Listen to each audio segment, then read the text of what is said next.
Hey y'all, it's Shell. Welcome back. So today I'm going to be transforming this beautiful head of 4C hair into a bone straight look.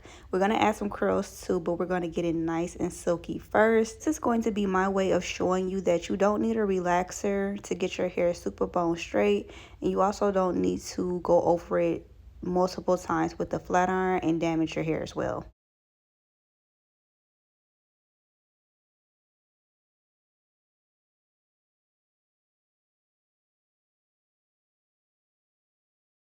So as you can see, her hair is high density in its course. So my goal today is to get it super bone straight without her receiving any damage. And I also want it to be like a silky straight look.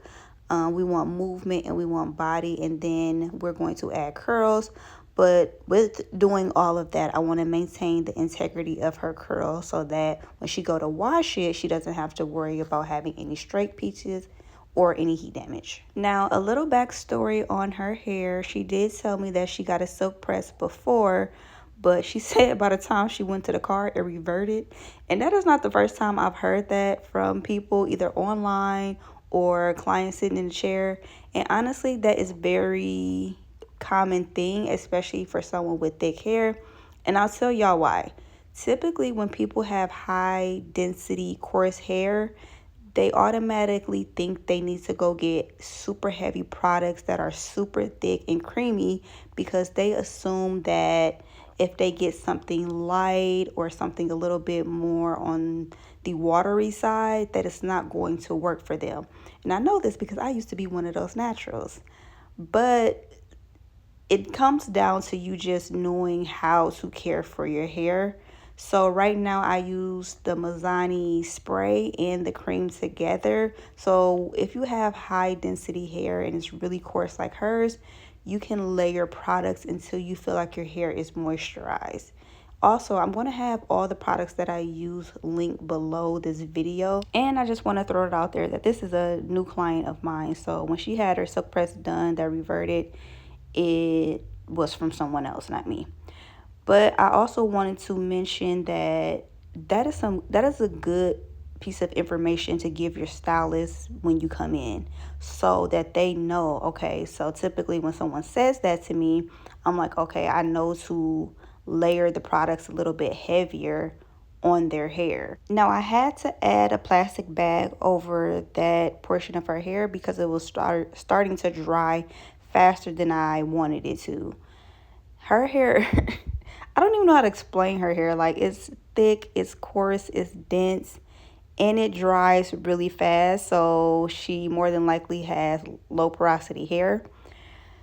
I typically don't know what porosity clients have when they first come in because they could have a million different products on their hair, and shampooing it out sometimes don't get it out right away. So you have to like really get used to a client's hair after a couple of visits to know their porosity. That's another reason why you don't want to always use heavy, thick products, because sometimes those lighter products will work better for your hair because your hair is able to absorb it better.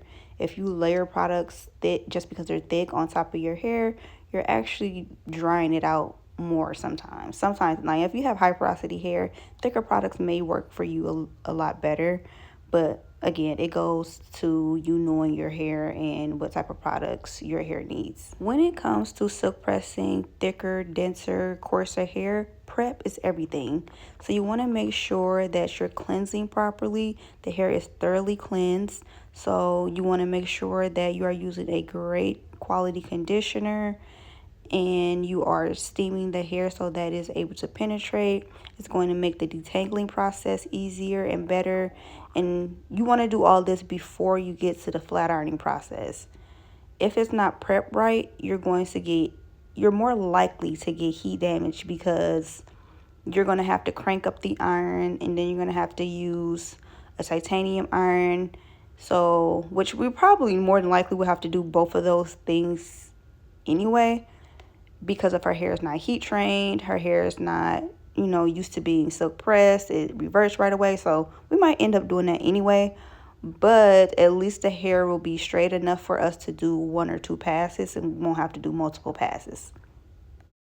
Now we are at the flat ironing process, and all the prep that we did before is going to make this a lot easier. So I'm going to do thin sections. That is important because if you do thicker sections, you are going to distribute the heat unevenly throughout your hair, and it's going to cause for you to do more passes. And then of course we're doing the chase method with a small tooth comb so that it straightens really well. I'm gonna be honest with y'all, I did use a high heat. I probably was at 450. I used to always say never use 450 because I never really had to use 450 before. But I don't know, for some reason nowadays, on some clients, I'm starting to have to use 450. And I don't know if I'm using the same tools, same techniques. Most of the time, I'm using the same products. But I don't know I don't know what it is. I don't know if it's client's hair because they're doing a lot of different styles, and those styles, those weave braids and wearing weaves and the threads is drying people's hair out a little bit more, making it harder to press, which is my theory. But yeah, so I'm using 450 with a titanium iron. I trust myself to do this. I would not suggest you do this at home because it does take skill, practice, and knowing what you're doing. Some people can do it and get away with it, but I like to go off based off the majority. So when I say, I wouldn't recommend it at home, of course you can try it if you want to, but based off of the majority, I would say use a ceramic iron. You can go up to 450 with a ceramic iron, but that's if you have thick, coarser hair that is hard to get heat damage like mine. But if you have finer texture hair, I would say play it safe. Do ceramic iron on a lower temp. But as you guys can see, I'm taking small sections. I'm taking my time. I'm not really rushing because, like I said, I want her silk press to last obviously more than a day. But a lot of times clients know that their silk presses won't last because either they sweat or they like to go to the gym. And sometimes they just like to come in, get a nice press, and get their ends trimmed. So some clients already know that there's nothing you can really do about a client sweating. Like there's nothing you can do. There's no silk press or no magic tool that's going to prevent you from sweating out your silk press. Now, some people hair, like, they obviously can sweat a little bit and it go back straight, like mine. But if you like profusely sweating at night or just throughout the day or when you're working out, then yeah, it's going to revert. There's nothing nobody can do about it. I'm also dragging the flat iron down slow and steady. I'm not going like super fast, and I'm also not going super slow.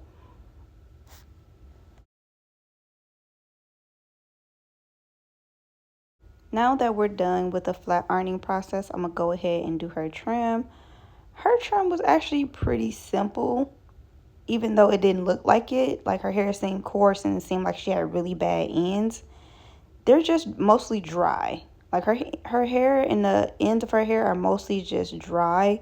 So she just needed a little bit cut off, and then we're going to go in and do an interior cut to catch the split ends that have traveled up her hair shaft a little bit more. So what that means is that, you can cut off the bottom, but you still want to go in to catch those ones that have traveled up, unless you're still going to have like more of a stiff silk press. So this is what I mean. You want to grab it, you want to go up and then trim off those split ends that have traveled up. This also helps the client keep length. So instead of cutting their hair all the way up to where the split ends start, you can just bring the hair out and trim it this way. That way they don't have to lose as much length, and then they can still have a nice flowy silk press. Also, before you keyboard warriors, go into the comment section, because there's always no matter how little or how big you cut, someone always has an opinion about how much you cut. I always consult with my clients before I cut. I tell them exactly how much I recommend they cut. They either agree or disagree. So if you want to be mad at someone, be mad at the client, not me. So so I went ahead and trimmed her, but oh yeah, that's what I was going to say. I am working with a ring light. So the ring light smooths out the split ends. So you don't see the split ends the way me and my clients see them because you are looking through a lens. We are in real life. So we can see the split ends a lot better than you can. So I just want to throw that disclaimer out there just in case you had your fingers ready to type in the comments about the trim. Now, when I told you I wanted to get her hair bone straight, silky straight, this is what I meant. Y'all see how straight that is? Y'all see how bone straight that is? And silky it is, and flowy, and there's movement and bounce. And there's no damage done to her hair. I know there's no damage done to her hair because she told me on TikTok after she washed it. She basically got bone straight, silky hair with no damage, and it has movement, and it lasted her a little while. I can't remember how long she said it lasted, but I think it was about a week and a half, maybe, if I'm not mistaken. But it did last her longer than, when she got it done the first time. So we just added more product. We layered it, I should say. We prepped it well. We layered her products until her hair felt moisturized. We use quality products, which will be linked below this video. So make sure you check those out. And then, we're using 2 passes today because, like I said, she doesn't get silk presses a lot. So it'll be cool for her to get 2 passes. And then I just curled it, and then this is the final look. And then these curls are going to fall once she wraps it. And then I recommend curls because they help the silk press last a lot longer as well. And yeah, this is the finished look. Let me know down in the comment section what you guys think about it.